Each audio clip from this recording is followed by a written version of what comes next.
I got the power. Right? That's right. Okay. Good evening, ladies and germs. Welcome to episode 101 of the Trampled Underfoot Podcast. We've already got a nice crowd sitting out there.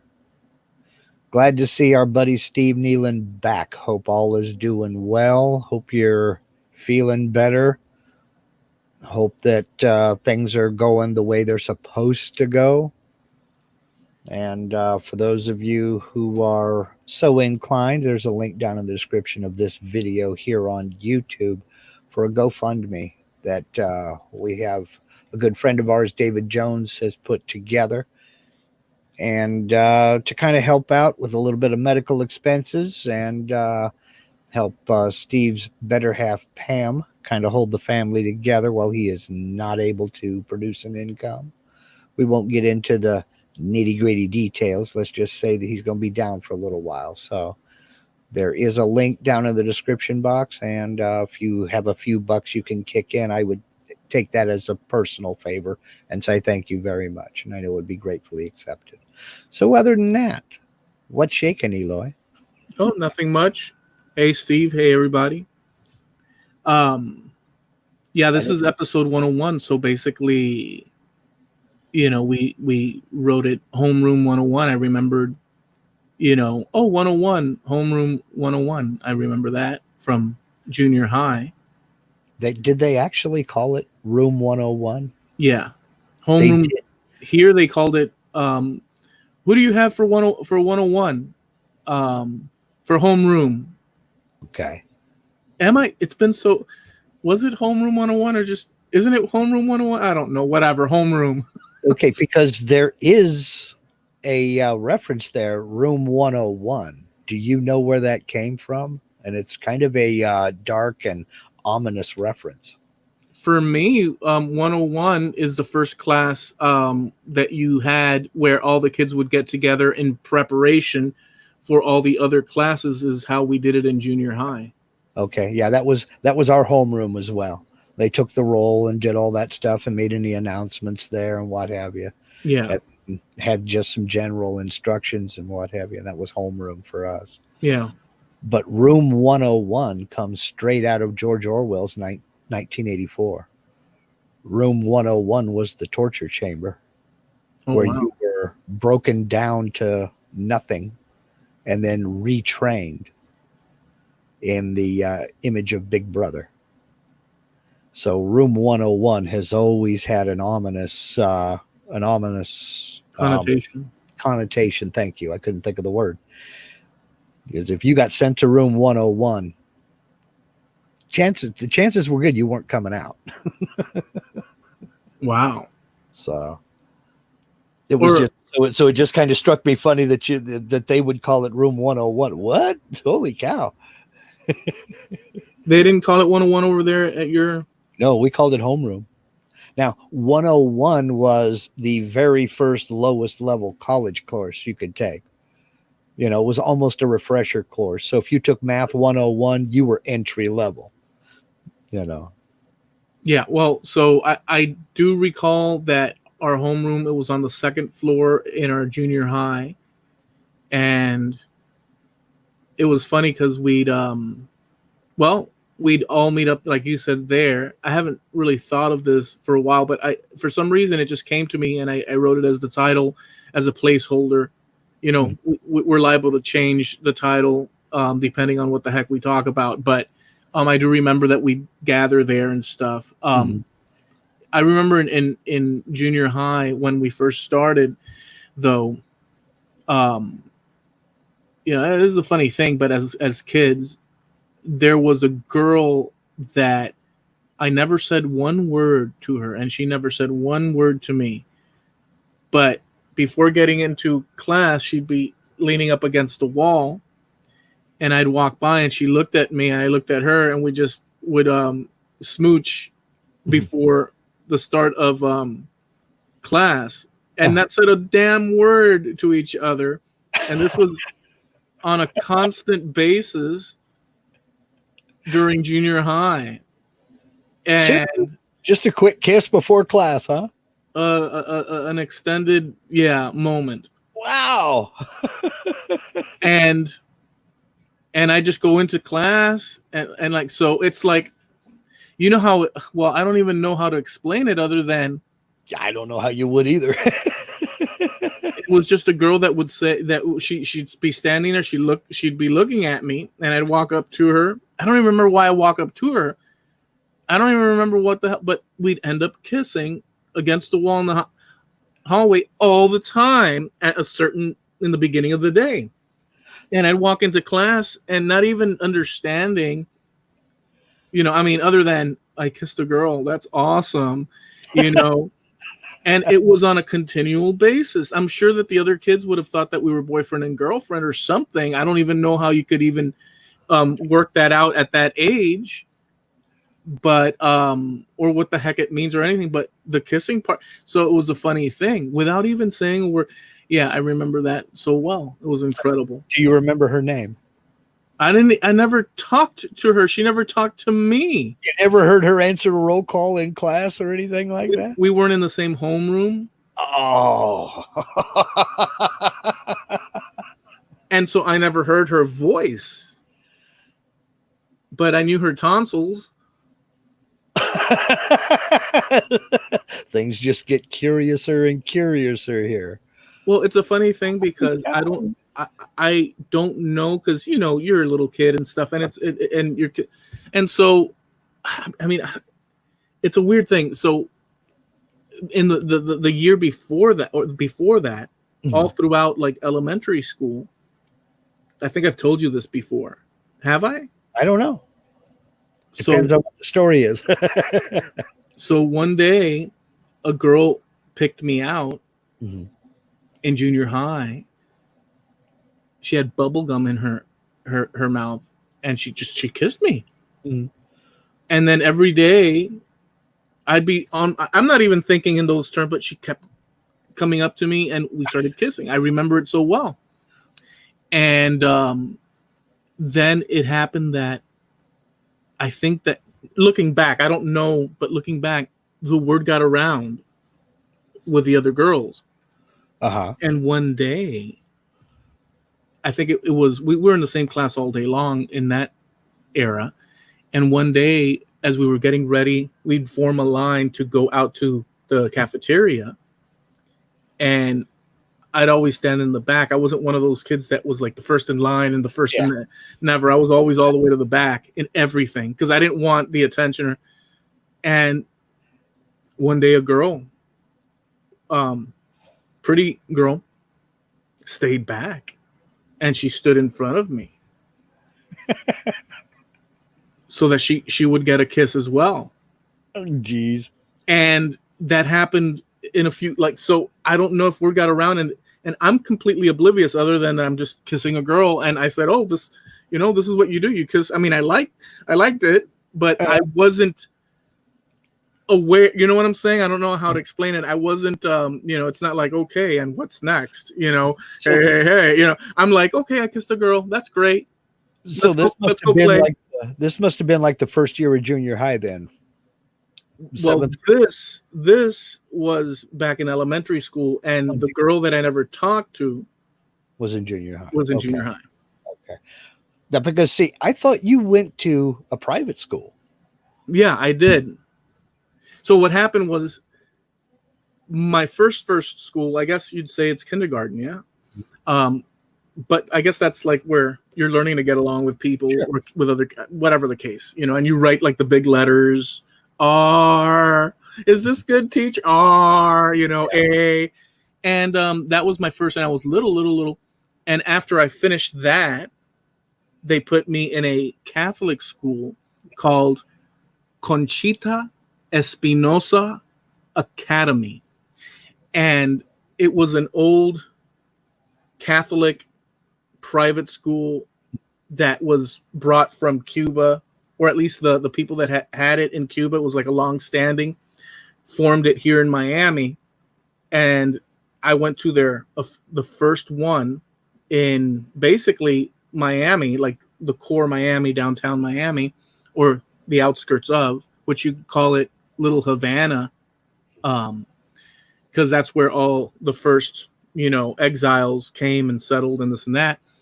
But so that was the private school that I went to, and I went through through that. I forget up to what grade, but my mom in Sweetwater was always petitioning with a bunch of they were called. She had an organization that she formed called Women of Sweetwater in Community Action.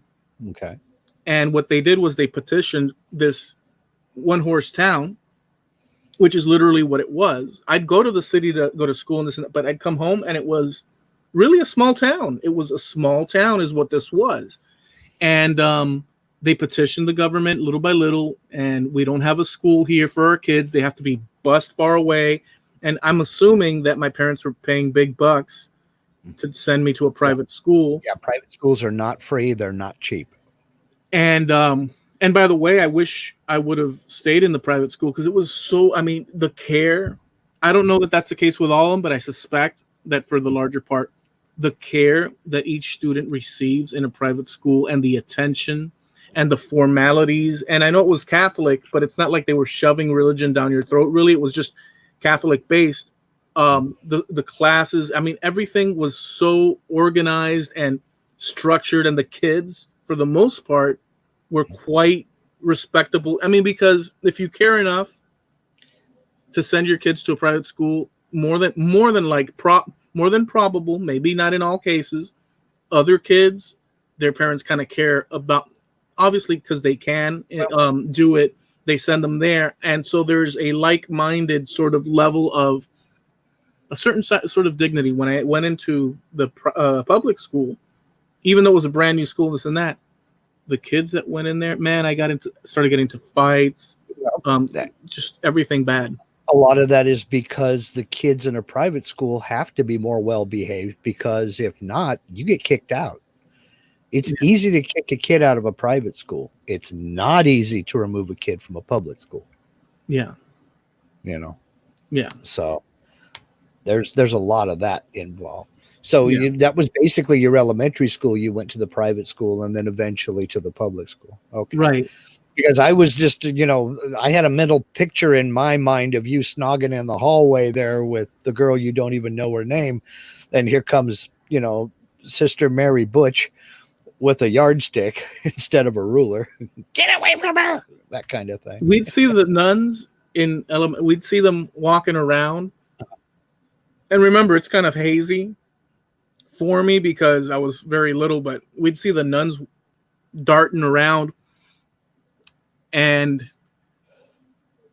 they never really, I'm sorry. That's what I said was wrong. I went to 2 private schools. Okay. I went to that one, the one that's called Conchita Espinosa Academy. And then I went to one called Van Academy, which was also a Catholic school. I don't know if it's still open or not or whatever. And which was closer. So I was put into it. And then I was sent to a public school. Once the school was built and this and that, a public one, then I went to that one. Okay.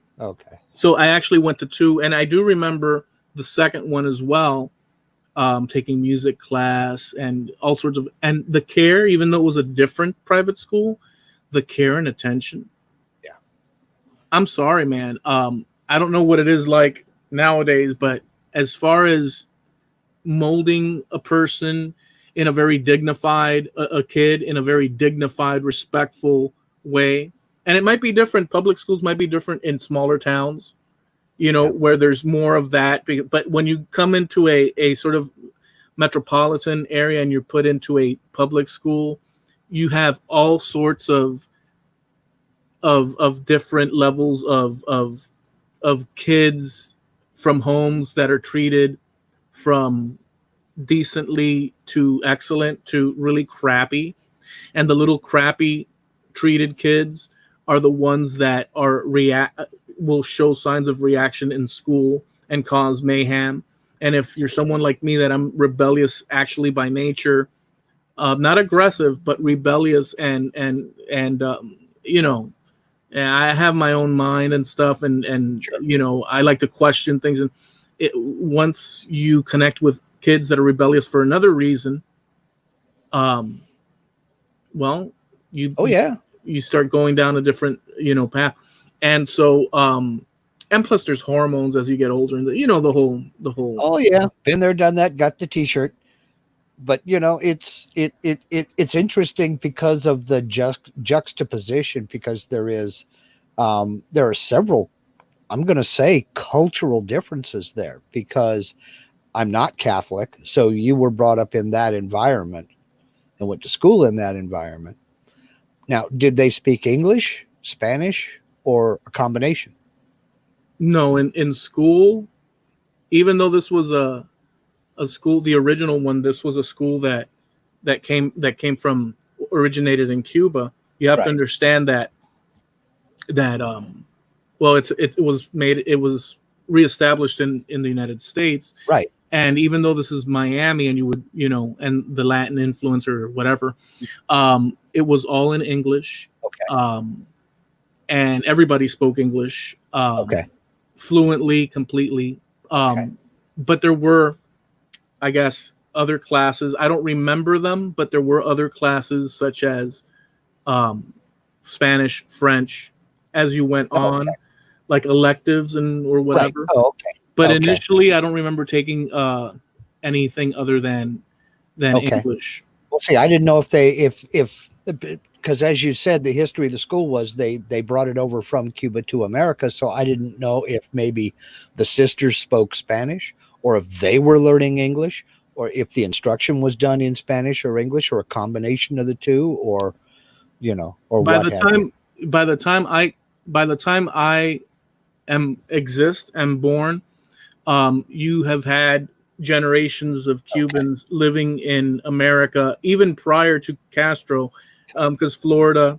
So you have generations already, but then you have generations of constant shifting coming over. So you'll have descendants of Cubans living here already, which are actually descendants of Spaniards and other things in other cases, but whatever, the main thing. But then you'll have people like my parents that came in the early 60s, my father, and so he had not been here ever that I'm aware of.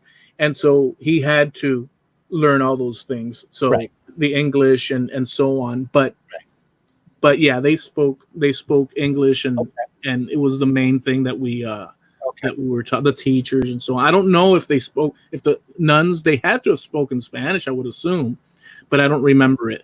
Oh, okay. Okay. Well, I just wondered because I had such a boring, plain, white bread upbringing.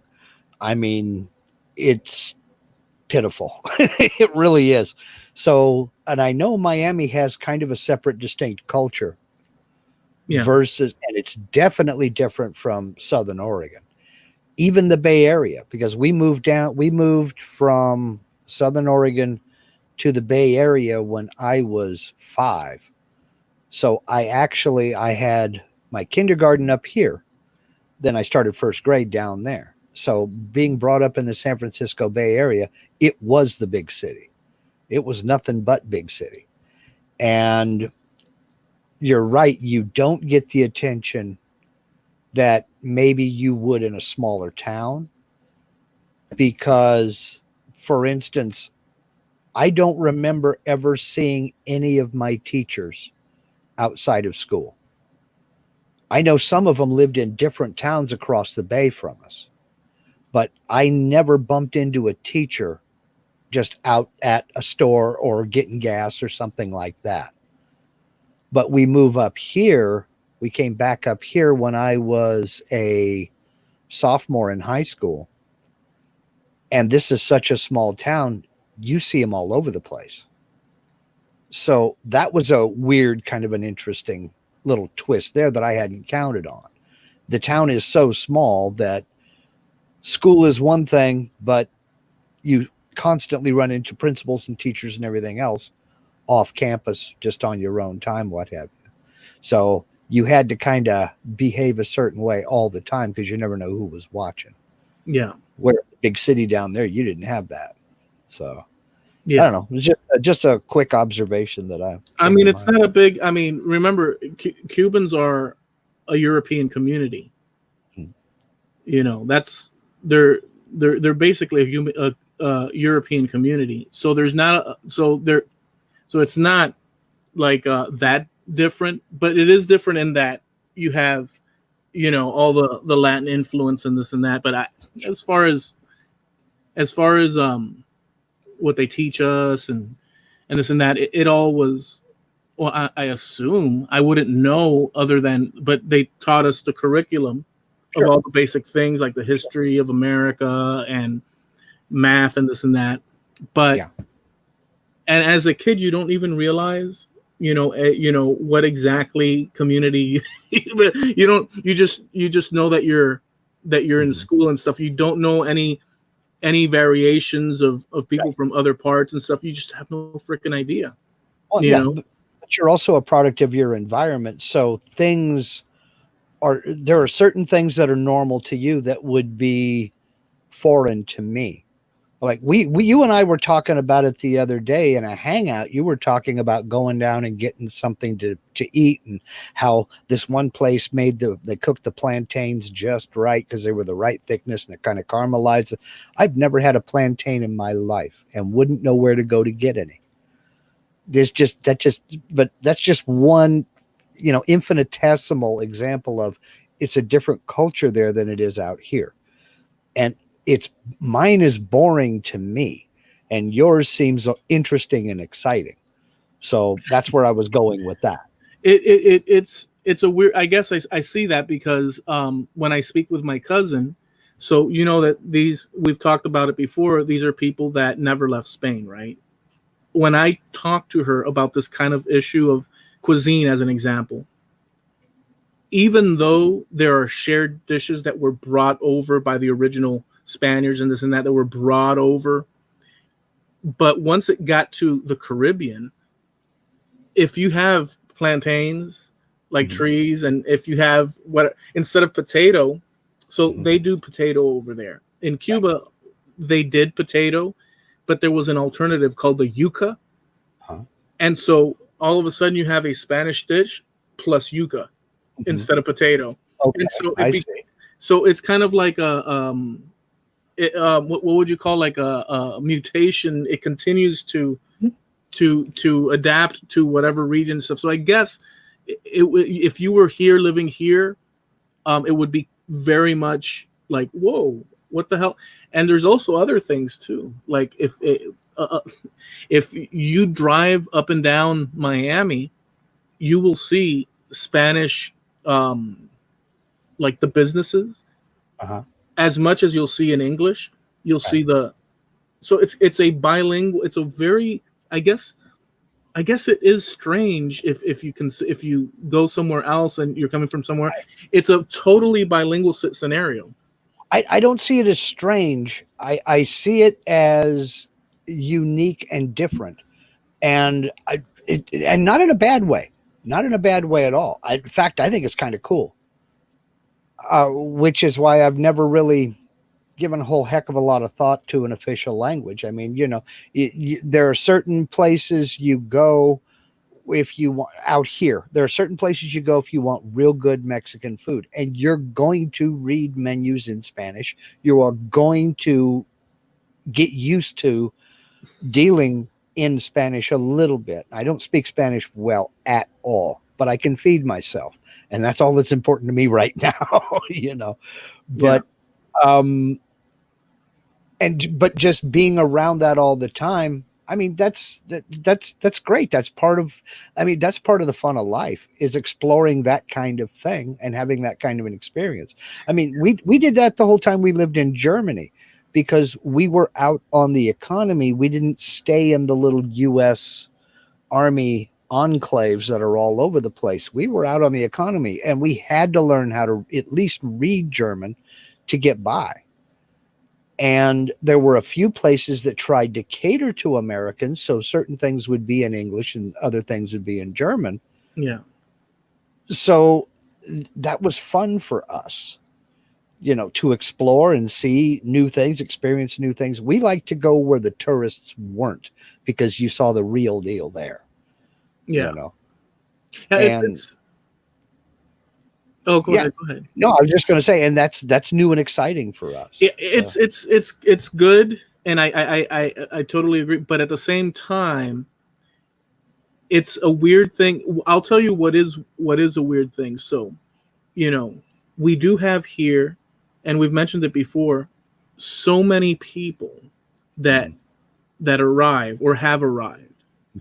and depending on what decade, season, era, and from what place, they have very distinct outlooks. And you could have, so like, we'll take Cubans. You could have a generation that had been here, during the early days of the missile crisis, prior to it, etc., like my dad and so on. And you'll have a variation of generations that maybe arrive, and don't integrate, um, but they'll take for granted that other people are just not down with their ideologies, and they're just not down. And so it's a weird, constant sort of like fluxing type of thing. I don't even know how to explain it other than what I did, Mhm. where um there it it's not homogenous in thinking, and it causes a little bit like I'll give you an example. Do not touch what is not yours. Right. Do not get closer to me than a said distance. I'm not, if I'm not your buddy. If I go in to purchase something and they're like, hey, hey, hey, there's variation of little things, and I do not belong to your mental thing. There perhaps is a shared, country, but we're not on the same page. But they will assume that they can do the crap that they get away with. And so those things, and this is not trying to belittle or to it's just an explanation of, culturally Mhm. there's variations, and yet there's similarities, and it's a constant. I don't want to say conflict, but I see it, and I've seen it.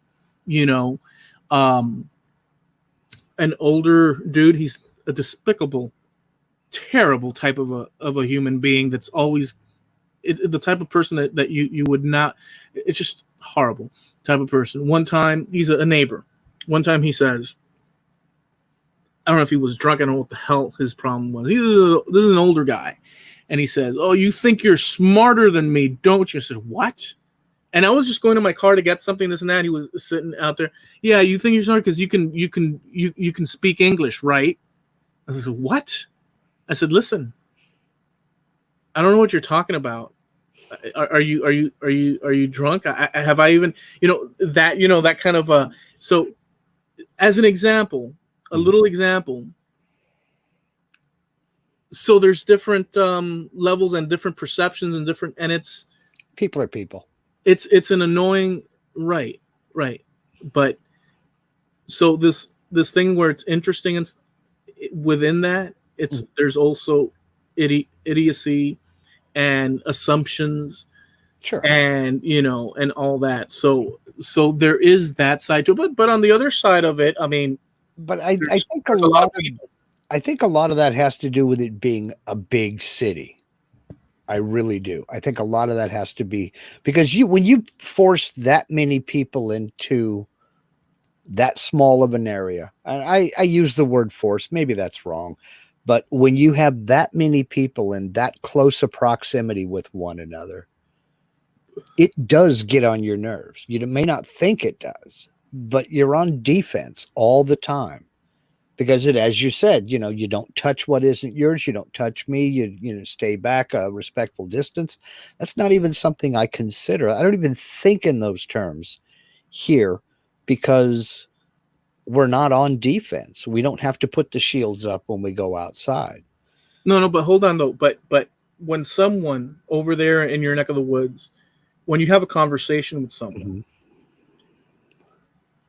there's an approximation, you to them, where you stand. A lot Oh of yeah. people here think that, that, hey, right up to you is, and there's an actual level distance that we were taught, Mm-hmm. That we all adhered to. See, where that's the opposite of what I was thinking. So go ahead. Well, no, that's what I'm referring to. Like, there's another example is, and maybe you're right. Maybe it's just big city situation, but I there's another element to it. Yeah, there has If to you're be. in your house, Mm-hmm. One time I was in my house working on something in my property, and some guy from the street, some lady, I'm sorry, because she wanted to ask me a question, she opens up the gate, comes right in, walks right up to me, and I'm like, and she starts talking to me like if she has every right to, and I'm like, and I knew that this lady was someone that had arrived from another place recently. There's no understanding of, and I'm not trying to blame the person, but what I'm trying to say is that I'm also not a teacher to sit here with the person. And I how do you explain to them, listen, this is private property. Yeah. You don't open the gate. You don't address me like, you can address me from the gate and say, excuse me, could I speak with you? Yeah. And then I can say, what about, or no, you can't, or yes, of course, or whatever the heck I want. Sure. And whether you like that response or not, I guess you're going to have to just live with it. Yeah. But so these are little examples, not everybody, like there's, so there's a lot of that. So there's a lot of transitional things going on that it's hard for people not from a big city, I guess, or from here to sort of like process. There's a lot of things, lessons, behavioral, political, ethical, that are not adhered to. And I'm not trying to make it into a huge thing. I'm just saying that this is one of the things that's not, that people have to learn. Yeah. Like, people don't automatically, if you're coming from a different scenario, people don't automatically understand these things. Right. They bring over certain thought. So I've always thought attitudes and right. So the whole process of integration and learning, that this is a great place as far as like different cultures and this and that, food and all that. But within that, there's it's not all interaction. Yeah, it's not all on the same level of understanding of what one is able to do, what one can get away with or should not be able to get. You know what I'm saying? What your rights are, stuff like that. So that causes issues. And the way you're explaining it is exactly the opposite of what I had assumed when I was talking about big city versus little town. Because when I lived in big cities, people don't get close to you. They stay back. That's what I mean when I say on guard, your shields are up. They will stay back and make a conscious effort to stay out of arm's reach of you. Yeah. Because they don't know you, you don't know them.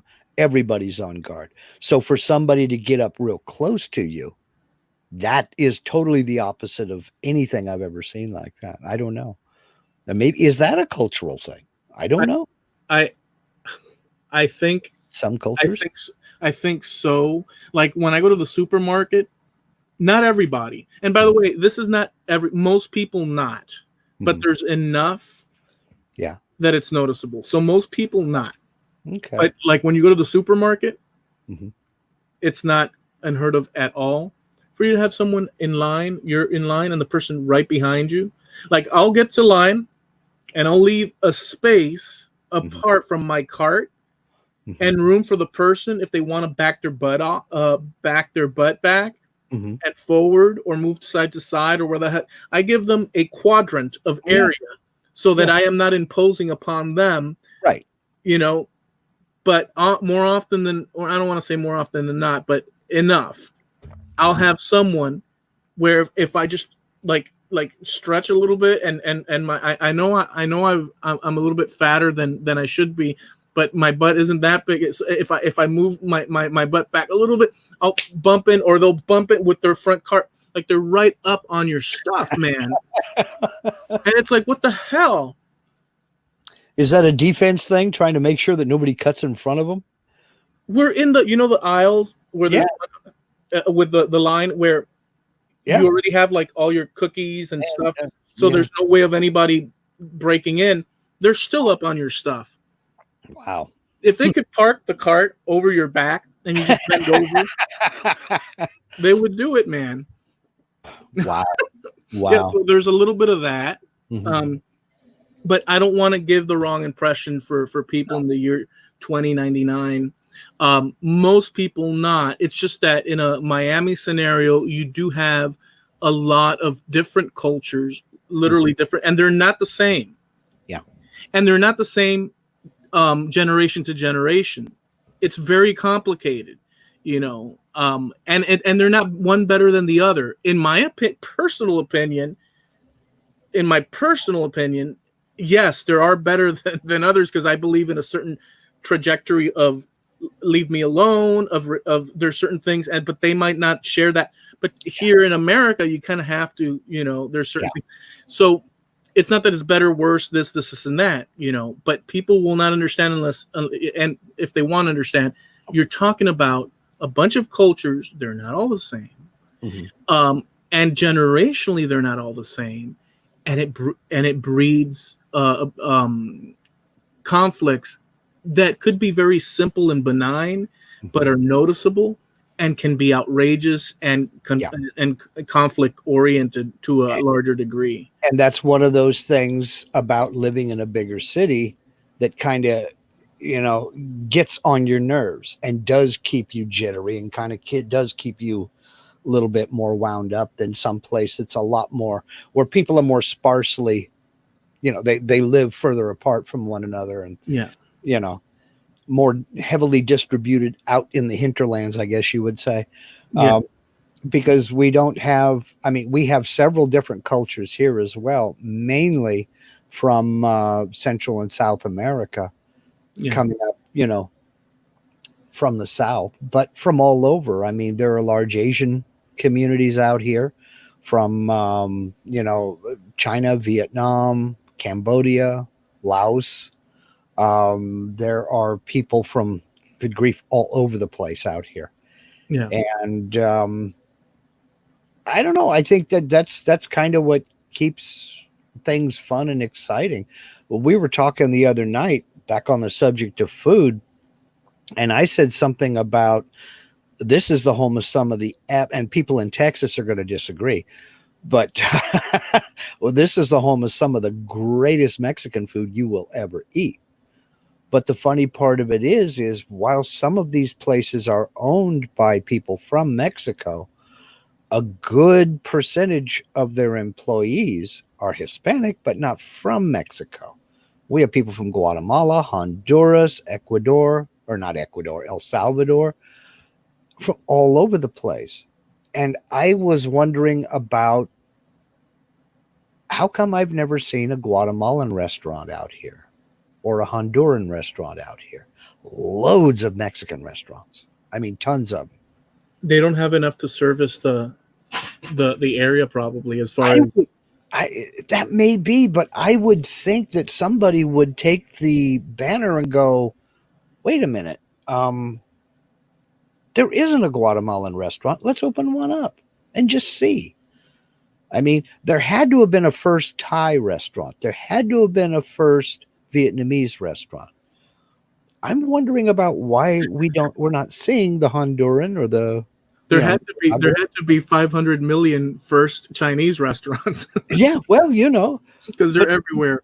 But then again, we're American and we will doctor stuff up and we'll change it. You were talking about how you had potatoes and then yucca. Americans will put cheese on it and try to give it to you through the drive-through, so it doesn't really matter.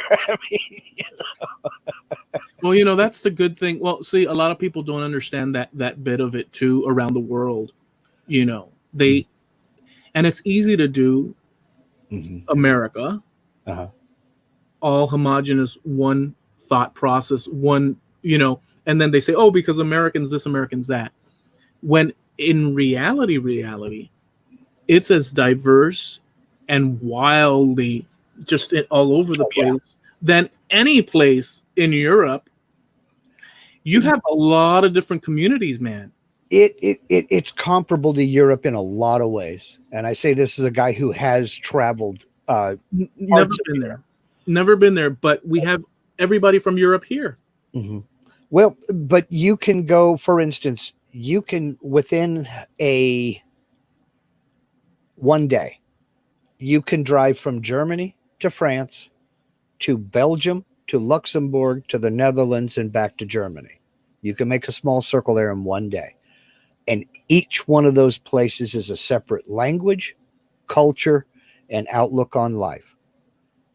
So, I mean, you can have breakfast in Germany, lunch in Paris, and dinner in Amsterdam, and all three of them will be absolutely 100% completely different. Here, it's more spread out, but you have Southwestern, Northwestern, Southeastern, Midwestern, Northeastern.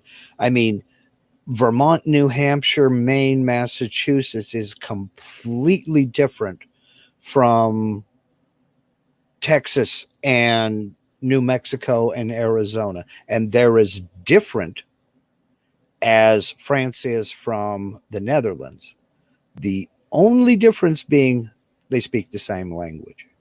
But even then, it's a different dialect. Mm-hmm. So it's quite a bit like Europe with the same language. And more spread out. And much more spread out. People don't realize just how big America really is. You know? It's pretty huge, and not everybody thinks, I mean, apparently we can look at the news. Not everybody thinks has the same necessarily same goals on any given topic or beliefs or religions. And so when they say things like, I don't mean to turn this into, but when they say Americans are so dumb, and then they do like a report, man on the street, look, they don't know where, Kazakhstan is. They're so stupid. Yeah. When they do stuff like that, and I look at it, and I wonder how many people look at it the way I look at it. I look at it like the people doing that interview and stuff, and the assumptions made may hold true for the people that they're doing the interview and questions on, but in no way does it represent America as a whole. They may represent themselves and their particular selves and their development, but for them to judge. Well, a lot of that is there's a lot of arrogance on a lot of sides, but I mean, I could not tell you what the capital of Kazakhstan is, but I would bet you that very few of them could tell me what the capital of Kansas is, or Montana, or Wyoming. So it's kind of equal footing. You are only, we all have our own priorities in learning. And just as it's foolish for us to study the British royal line from Henry VIII down, it's foolish for them to study the American West. They don't care about Dodge City or Leadville or Virginia City, nor should they. It's not important to them. Unless they're interested in said. Now, if you're interested in studying that, then great. But it shouldn't be mandatory learning. So, when I give that kind of thing a pass, because, Americans are stupid because they couldn't find Tokyo on a map. Okay, fine. Could you find Coeur d'Alene on a map? I couldn't. Well, neither could they. It's not important to us to know, where Limerick, Ireland is. It's not important for us to know that. But I can tell you it's in Ireland. So why would we know? See, but there's and here's another. So totally. So I'm with you. So look. There's no way. I think we're saying the same thing, but there's no way that people can know everything. No. And you can't know everything that another person. If I sit here talking to you, well, there's no way it would happen, and assume that I know everything you know. I am basically stamping myself with the stamp of ignorance and arrogance. There's no way.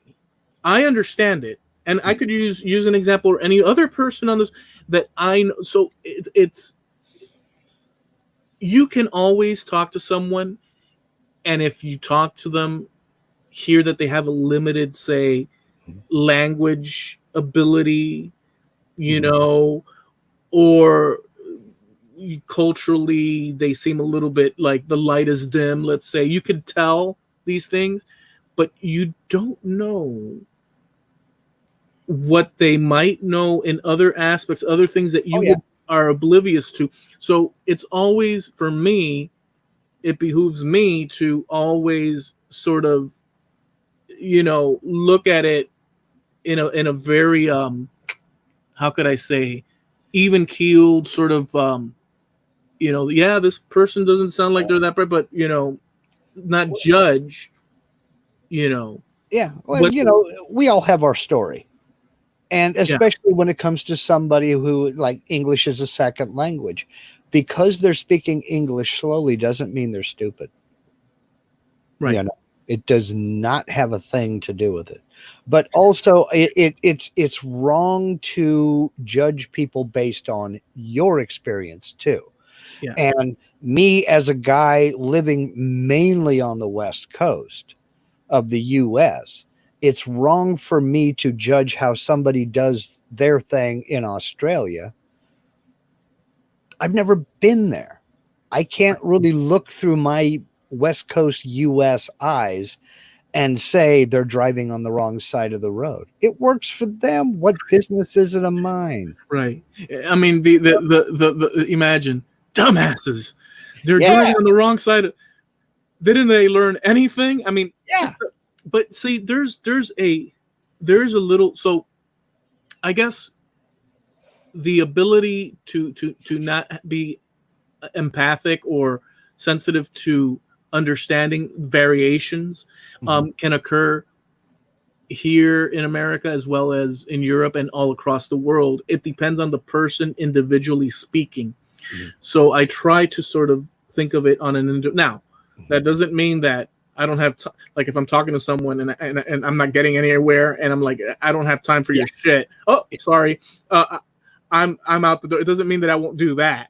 Right. Okay, I will do that, but generally speaking, I'm not going to sit there and. Well, but by the same token, it doesn't matter what language they're speaking or trying to speak at that time. If somebody's full of it, it.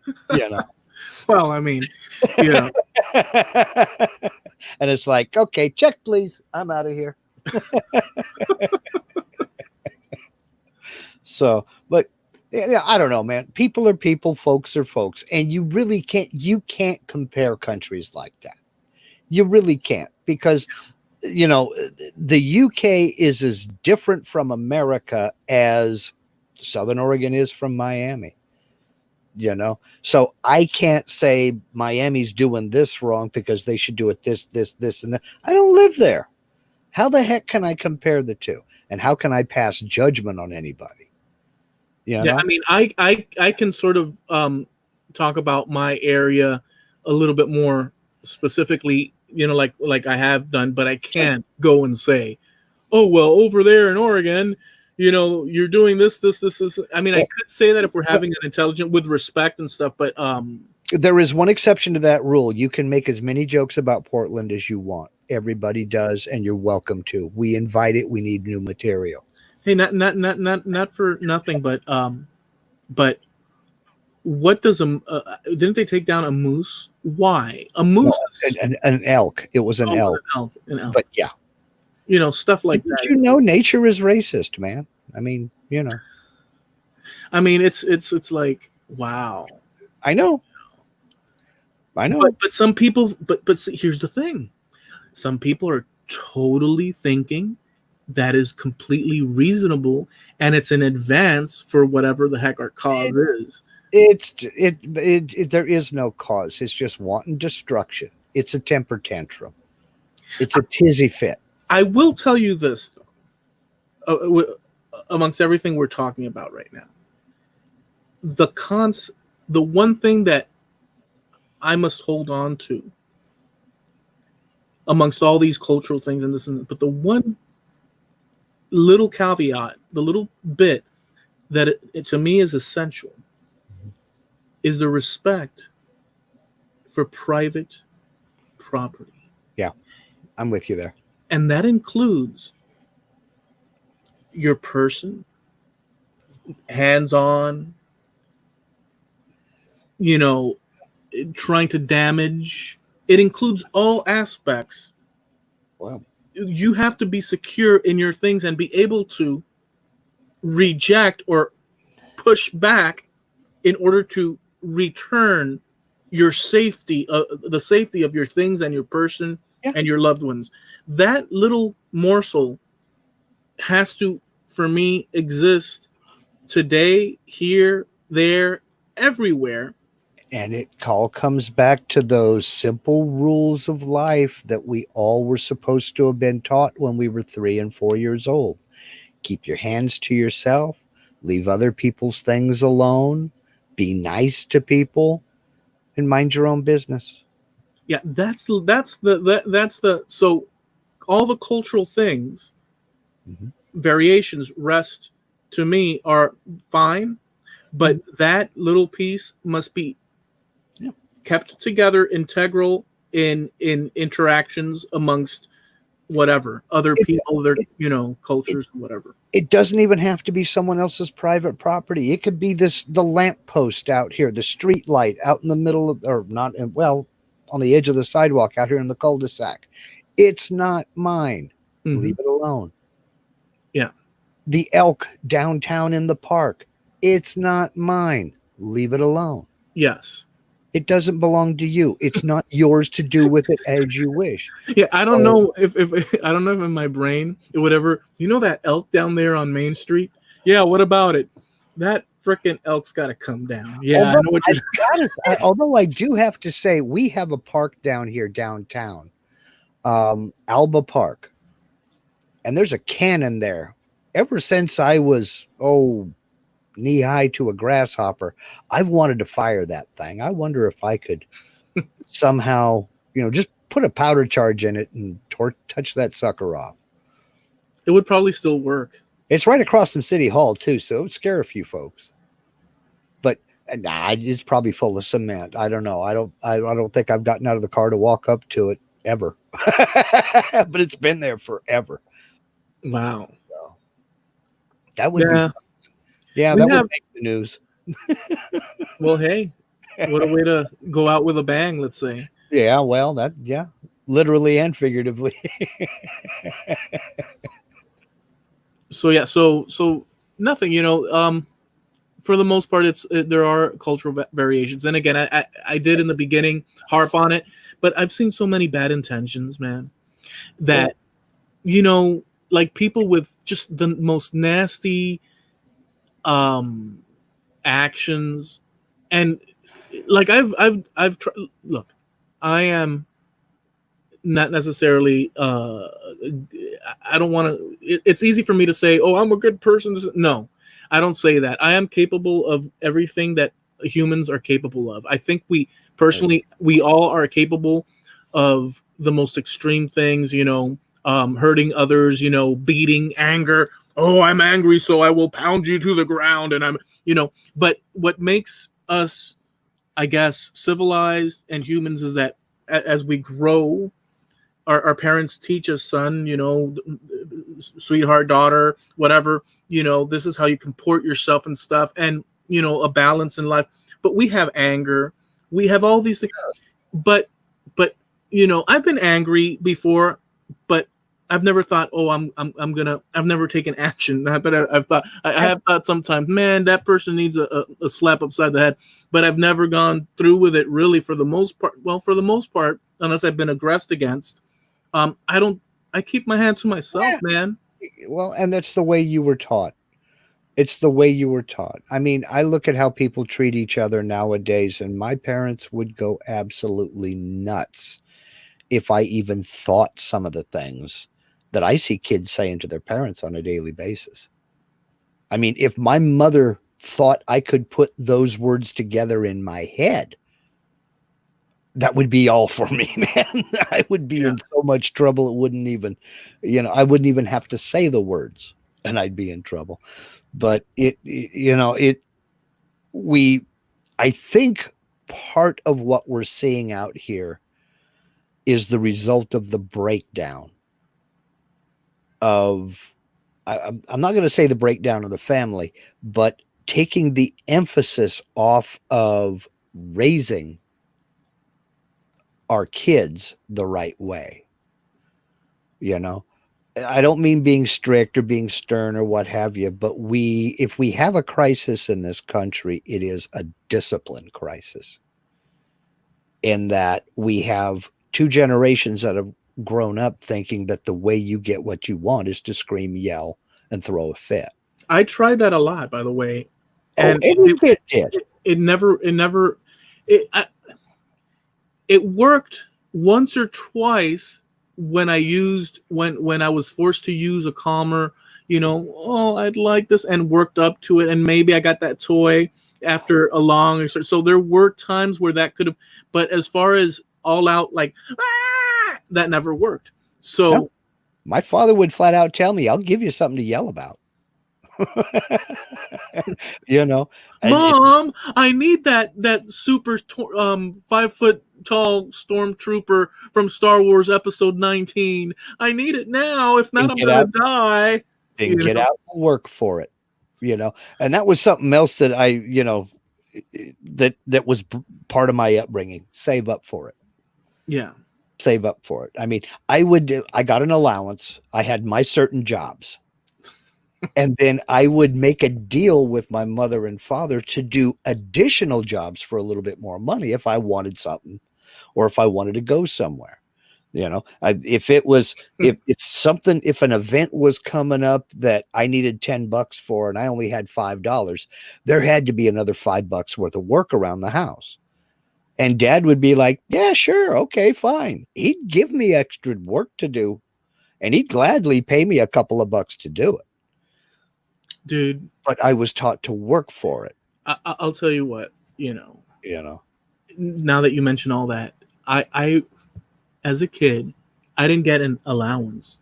That was unheard of, like my father allowance, but I did see on TV and heard other kids, friends of mine's, oh, my dad gives me an allowance.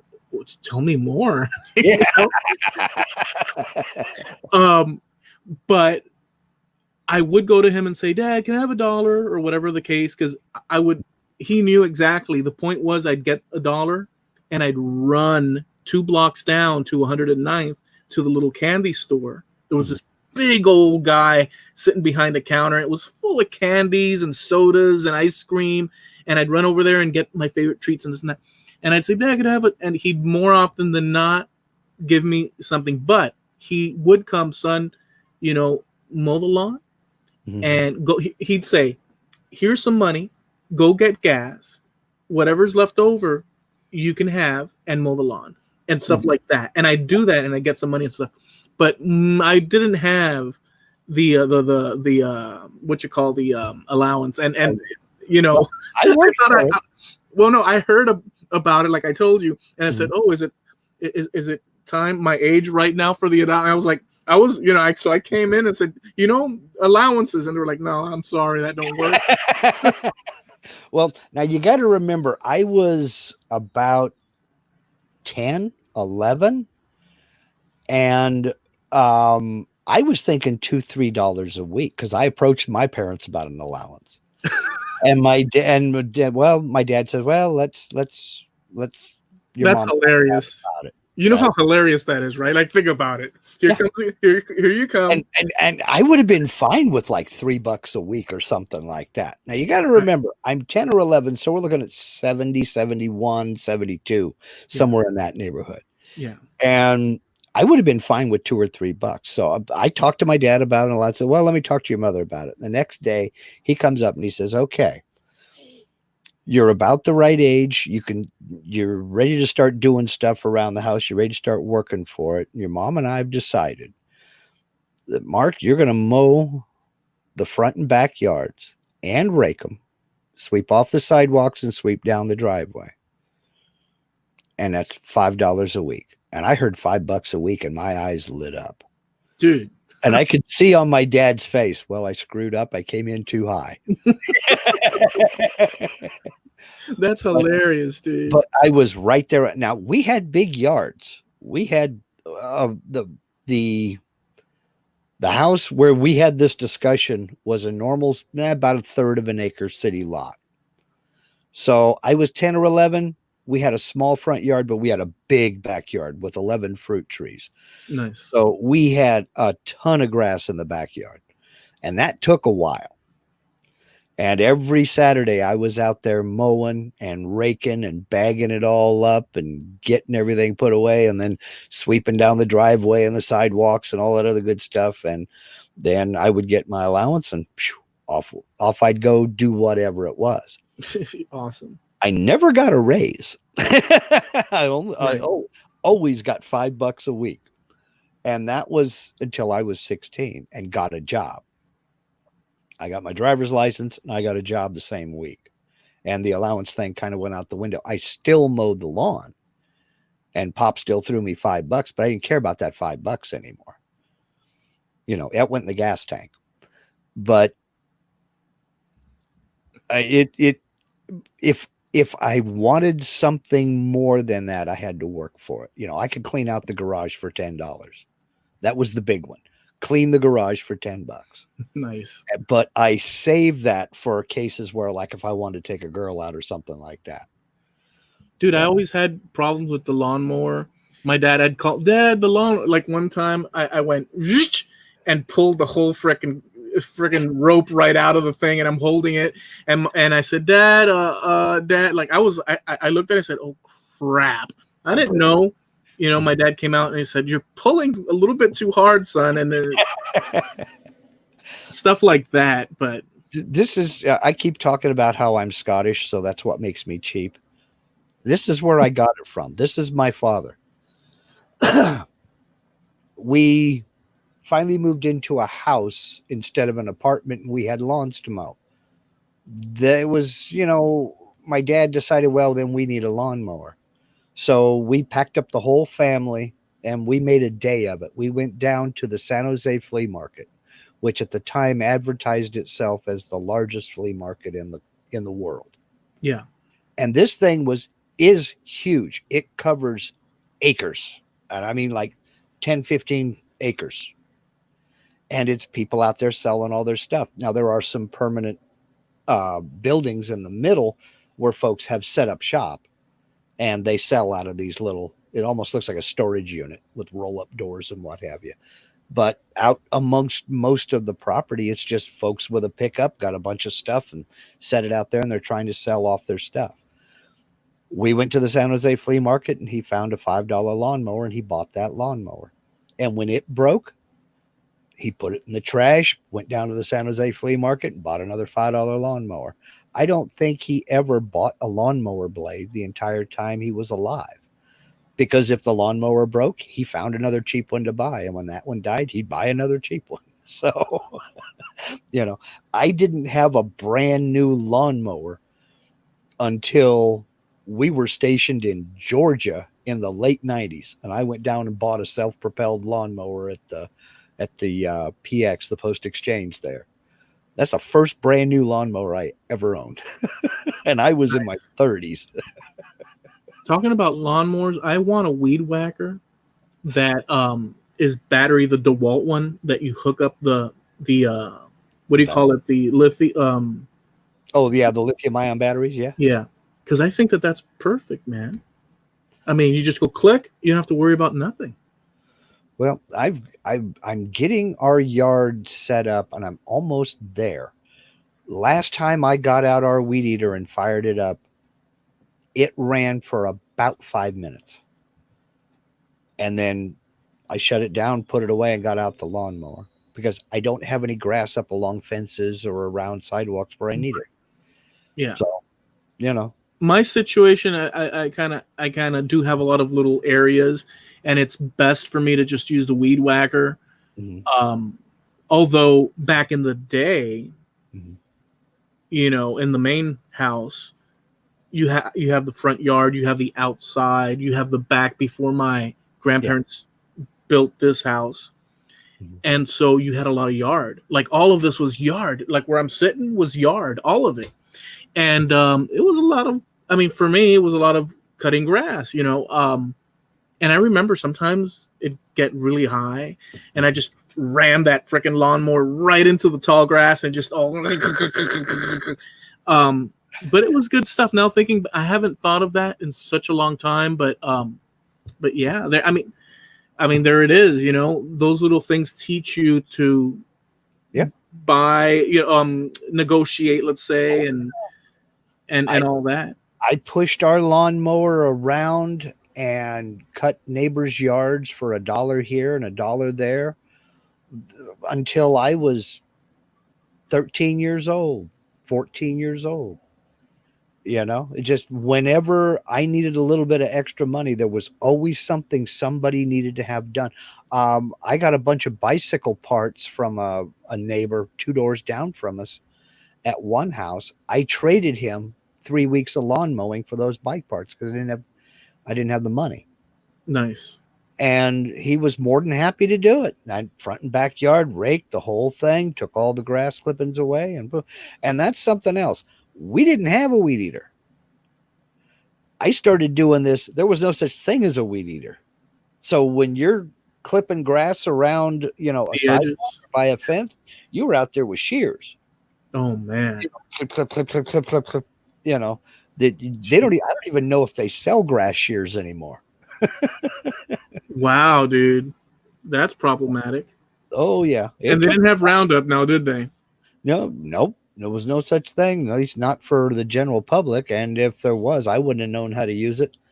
So, but yeah, I did around age 15. Because of those lessons, I believe, and I wanted more money. Mm-hmm. At age, I was pretty darn good. Because in that respect, I went and none of my friends had a job. We'd all, hang around, bike ride, this and that. But at some point I said, you know what? Because we'd go with the older guys to the mall and they'd buy like rock and roll records. Mm-hmm. And we'd be the little sort of, snot kids, younger kids of their brothers and sisters hanging with them for those short little moments. And I couldn't believe that I'd walk into like the mall with a gang of guys and stuff, rock and rollers, and we'd walk into the record store and they'd be looking at it and I'd be like, wow. And they'd pull out, AC/DC or whatever the heck they pulled out that one given time. And they bring back, and because they had money. And they had money because they had jobs. And I was like, wow, man. So I said, screw it. At age 15, I went walking to the McDonald's and I approached the manager and said, hey, and I'm this goofy little kid there. And hey, I'd like a job. He said, no, sorry, nothing. Try some other day. So I'd come back every other week. Yep. And the guy, when he saw that I come back like 3 times, he finally said, okay.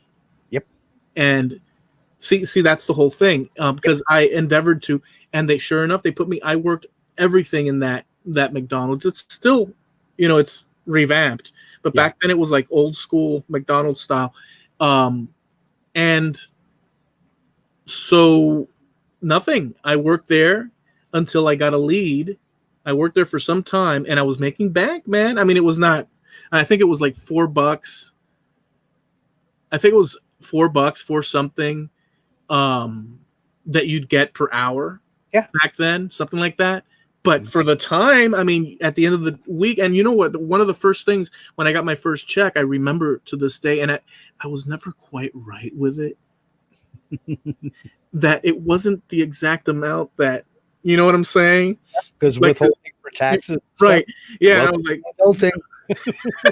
Right. And it was always like, yeah. Well, I got a lead one time that the Arby's across the way. By the way, thank goodness I eventually left the whole fast food industry. It was a nightmare, but the Arby's was accepting, and I went over there, and they gave me the frickin' job. Oh, I've been working at McDonald's. That was In other words, the first job Mm-hmm. allowed me to go to this Arby's where they paid it a little bit better. It was a little bit better. It wasn't extreme better, but it was enough that I was like, oh yeah, and it's closer to my house. I don't have to cross the big street. I just have to cross another big street, and I'd walk right to my work and walk home. That was, after school, I'd get home, put my books down, and walk right to the job. Sometimes my mom would drop me off. It was such a beautiful thing because it's such a great thing. My parents were happy that I was taking initiative in this and that. And so I worked there until I found another job. And so all throughout school and all throughout, I was hopping from and having that little extra money, which was pretty freaking sweet. It was independence, and that was what the whole thing was about. I mean, the first job I ever had only lasted about 2 weeks, but I knew it was temporary going in, and I worked for a dry cleaner. And basically, they needed some. It was a friend of a friend of a friend kind of a thing. They knew that I liked to tinker with cars and stuff like that. They needed some old dry cleaning machinery taken apart. And they had a bunch of stuff out back behind the dry cleaning shop. And that's what I did for 2 weeks was I disassembled this stuff, tagged and labeled everything, and put it in crates and totes. And when that was done, I got paid off for the job. And I mean, that was the first time I ever saw $100 bill. And when you're 15 years old with $100, what can't you do? Holy cow, I was a millionaire. I was a flipping millionaire. I had more money than I'd ever held in my hand at one time in my life and had no flipping clue what I wanted to do with it. I had no idea what to do with it. So I talked to my dad and he said, well, let's take you down to the bank and start you a savings account. And I'm glad he did. No, but at the time, I'm sure that because my parents did the same thing once I started working, obviously. And I was like, what? I'm going to give this all to them? And they had to explain to me because I was like, what? Yep. Put it over in how do I get to it? I mean, so that means I can't instantaneously, you have to go there and get, and so they had to explain the whole thing to me.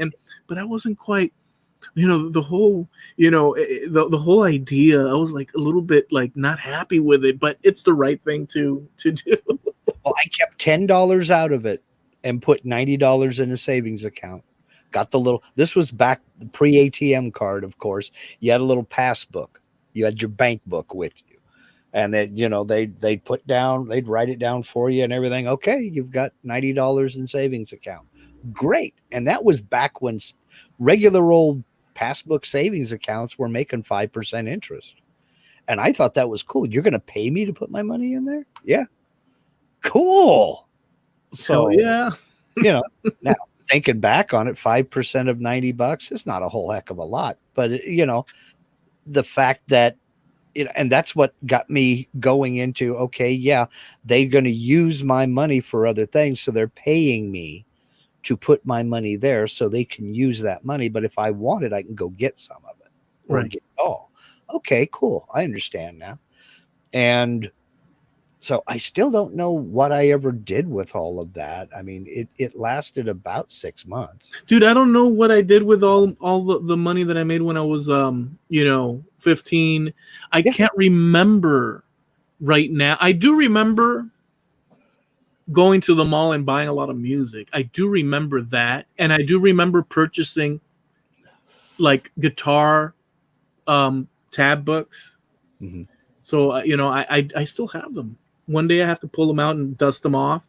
I do remember doing that. I guess I ate whenever I wanted to eat. But I don't remember it's kind of a blur to me actually, but whatever. We used it for whatever we used it for. I kept putting money in the savings account. And I think what I ended up doing with it was buying my parents' car with it. Because I got my driver's license and my dad was getting ready to, he was thinking about trading in. We had a little 71 Dodge Colt 4-door, baby blue, ugly little thing. But He says, if you will make the last 2 payments on it, I'll sign the title over and it'll be yours. Very- Cool. So I did that. I made the last 2 payments on it and gave him the money, and he, wrote out the payment slip and put it in the envelope and sent it off. And when they sent the title to him after the last 2 payments, we went down to the DMV and I got it put in my name. That's awesome, dude. And I was a proud son of a gun. So I think that money came out of savings to do that. But some of it also went to bicycles before I got my driver's license. But it was the whole thing. It was save up for it, because what we were taught the whole time growing up was the goal was independence. The goal was not to go to college. If you were destined for college, great. But at that time, 99%, I can't say 99%. I would say probably 80% of the kids in my graduating class in 1979 did not go to college. They went into trades. Right. Or they just went into the general workforce. A certain percentage did go to college, but the emphasis was not on college, because not everybody is going to be a doctor or a lawyer or an engineer. But there's always going to be a need for carpenters and electricians and pipe fitters and sheet metal people who can do HVAC work and things like that. There's always a need for that. And those trades pay very well. They pay real well. And so the goal was independence by the time you were 18. And the only way you can be as independent, first step is get your driver's license. Second step, get your own car. Yeah. And once I had that, I had to support that car. So I had to have a job, because all of a sudden now I've got to buy the gas for it. I've got to pay for the insurance for it. My father was very fair with me, and he did it for my brother as well. It was my car, but he put it on their insurance, and I paid him the difference. So I paid him for coverage for the car, and everything was great. But I had to keep working and go to school to support all that stuff. So it taught me a lot of lessons, man. A lot of lessons that I don't think we're teaching today. It's a different world in many ways. On all fronts, on many fronts. Mm-hmm. But then again, that's just my initial thought, overview. It's a different world. And I mean, hell, I don't see kids playing on the streets anymore. That used to be, I know that sounds like a simplistic thing, take it or leave it type of thing. But that communal aspect of, the kids are out, parents know that they're playing with a little group of kids, let's say, the community thing, I don't know. I'm sure that exists. It just doesn't exist as much here anymore. Yeah. Well, your neighborhood is growing up. I mean, when we first moved into this neighborhood, in fact, I mentioned it to Linda several times. Christmas morning, go outside on the deck and kind of looking around, absolute silence. When I was a kid, after you did the family thing and opened your presents, you were outside playing with what you got for Christmas. All the kids would go out, play with the toys that they were given for Christmas. Exactly. And there was none of that when we first moved here. Well, over the course of the last 2 or 3 years, a few families have moved in that have kids. And now, every once in a while, I'll hear them outside. I'll go take a look out the window, and they're out playing basketball in the cul-de-sac. I did that when I was young, too. Yeah. So it's still going on. It's still happening. And I mean, God, there was 12, 13 of them out there 4th of July playing basketball in the cul-de-sac. And it's like, yeah, okay, that's cool. So you're not gonna stick your head out the window and say, "You little troublemakers." Nope, they don't mess with me. I don't mess with them. I can handle loud kids because I know where they are. I can handle loud kids. I don't care about that. They're having fun. I used to do the same thing. Oh, yeah. Oh, my goodness. I don't know. Stay off my lawn. That's all. Stay off my lawn. Yeah. I don't mind kids out there screaming and having a good time. I used to do the same thing. I just wish I was still young enough to go out and play with them. You know. Yeah, yeah. I mean, it's man, it was great. Just the adventure of it. But I guess you know, um, nowadays kids have.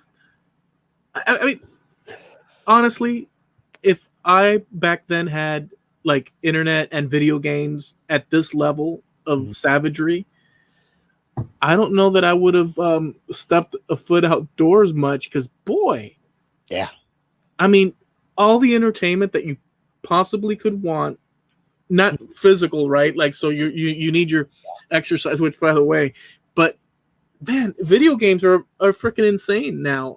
Movies galore. I mean, what can't you see? Just is incredible. Now, I don't know if your parents were this way or not, but my mom and dad, if I spent more than an hour, Saturday morning was the exception, Saturday morning cartoons. But if I spent more than an hour when I got home from school watching TV, they were right there. Get outside. Go on. You're not going to sit here watching TV all evening. Get out. Go outside. It's too nice of a day. Get outside. No, they wouldn't. I had enough going outside, but no, Oh man, yeah, they were they because didn't bother me. I was happy to sit there in front of the TV and watch the Little Rascals and Three Stooges and Bugs Bunny and all the other good stuff. But no, you're not going to sit on the couch. No, you go outside, go do something. I didn't get none of that. My parents, for the most part, I was adventurous enough, so I would take off every now and again, or more often than not. But I had my little routine of watching, if I could make it home so that I could catch some GI Joe Mhm. because they had GI Joe in the afternoons at one point. Yeah. I would try to, and I remember always trying to make it home to see that, but they would never bother. They left me. It's a funny thing, but they assumed they left me to my own devices for the most part, unless something was outrageously out of line. They assumed I would always be doing like, as long as I was out of trouble and this and that. And, I pretty much did what the heck I wanted, dude. It's a funny thing. If I stepped out of line and they caught it, Right. then they would. But for the most part, I guess, I don't know. I think I was, because of suppressions in the past, Mhm. with the communistic thing that happened in Cuba. I think that they were more. Did you do your homework? And Yeah. I don't know if you ever did this, but I said, "Oh yeah, I did it." Or better yet, "No, we didn't have any today. No homework. Nope, none today." And I was lying through my teeth, dude. Oh, and I was the world's fastest homework doer because I wanted to watch TV. I wanted to so I'd be up there, at the table and mom watching or dad watching, whoever. If my dad worked nights most of the time, so usually he was still in bed. Yeah, But I had to have my homework done, finished. yeah, And I never really had a lot because I was that kid that would do it in school, do it in class, yeah. and waiting for the bus or what have you. You have the math sheet, and I got 15 problems to do. Okay, if I can get 8 of them done before the bus Hmm. gets here, then great. And so get home, and it'd be done and everything, and then I'd be there in front of the TV. And after about an hour, about 4 o'clock, mom or dad would be out. Get outside, go on, get outside. So I'd go out and play football with my friends or do whatever, ride bikes or what have you. But I had to be home at 5:30 because that's when dinner was. That I could go out after dinner, be home when the street lights come on. Did you ever have detention? No. Well, one time I think, because I was late for the first class, I got detention one time. That was in 7th grade. But generally speaking, I had to ride the bus, so I wasn't late, or I didn't, and I never really acted up. I was there to do what I had to do, and I went home. I wanted I, to get the day over with. I wasn't really much of a.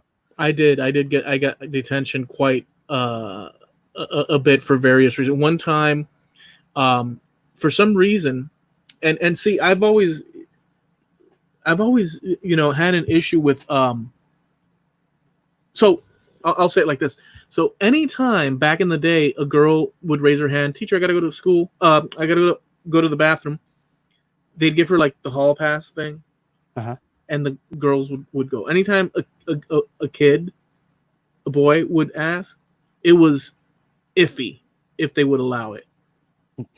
One time, I raised my hand, and I just had to go at a particular time in the day. It's not like go before you know how they say go before you go to school, and then everything's all right. Well, your system doesn't work that way. Yeah. Your system works the way your system's going to work. Kid, yeah. And I had the issue where I had to go at a certain time of day. And I'd raise my hand. And the lady said no. The teacher said no. And I actually, for the first few times, held myself sitting in my seat. And I had issues with it. And then at one point, I did it again, said, and I got up. She said no. I got up, walked right past her, and walked right out the frickin' door and went to the bathroom. And, oh, you're in trouble now, and this and this and this and that. And that. Well, I mean, if I knew then what I know now, I would have told them off in many ways. And so that's one thing that I saw, and that always stayed in my mind, that, because, boys tend to be more, rambunctious, and it's a big school, and there's lots of kids. And so, but come on, you're an adult. The kids tell, if he's lying, care. He'll be back in 5 minutes. Right. Yeah. So that kind of stuff, and that's why I've never liked power tripping. Yeah. And power hoarders and bullies and people, control freaks. Yeah. Maybe not because of that particular reason, but that's a good one to point out. No matter what position one's in, do I justify in them that, because they're in this sacred position that I'm going to have to respect? No, I respect if they act accordingly. And so that's a theme that I've always had. So that includes everything from there and beyond. Just because you hold a certain title or a certain rank, if you act, in a bad way, I'm not going to respect you. And so they did that, and it was painful, Mark. It was painful. Imagine a little kid holding from going to the bathroom. So. Oh yeah. Yeah. No, I didn't act up. I was a pretty easygoing kid. Just more or less did what I was told so I could go home. I didn't want to have to stay after school. I didn't want to have detention. So I just did what I had to do, go along to get along, and everything went smooth. Did you have, during lunch, your meals because I remember they used to have orange juice or chocolate milk or just plain old milk. Did you have those options, or did you have other options? When I usually took my lunch from home, but when I had a school lunch, we had white milk or chocolate milk. Right. The white milk, I was always interested in the chocolate milk. It had the little sugary flavor. Oh yeah. And sometimes they didn't have any chocolate milk. I was like, damn. Why? I remember that as well. Yep. The food was like minimalistic, of course, but well, whatever. I'm thinking of all those things. So what do you think? I think that we're at the. You think we should land the plane? Yeah, I think so. I think we should land. I do want to mention that at the start of the hour we did mention Steve. I think he's back home. I think he's home. Yes. So I'm gonna leave a link here to the fundraiser, the GoFundMe, for him, and feel free to check that out. And again, Steve, we're glad that you joined us here on this episode. And nothing, man. Just kick back and heal up. Yep. I'm gonna leave the link right there. Okay. So we are sponsored by Steve Nealon from Harneal Media. and that's harnealmedia.com. So go check out that website. Also, what's the other bit? What is it that we do? Oh yeah, that's right. We have a show, and it's the show you're listening to right now, and you can go check out past episodes on Trampled Underfoot Podcast.com, and you can press that Wayback Machine button, and it'll get you all the previous episodes. There's so much conversation on a multitude of topics, and so check it out. And we also have a page over on the Mighty Facebook.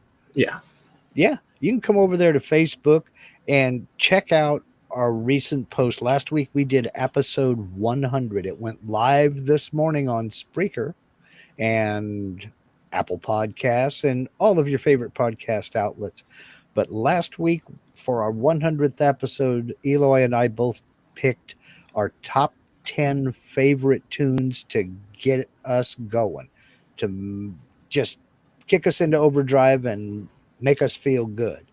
And our lists are over there on the Facebook page. We posted a few links to some of the more lesser known songs that we picked, and like to get your feedback. I know our buddy Jim Dockrell, he's posted a few rockers over there himself. Yep.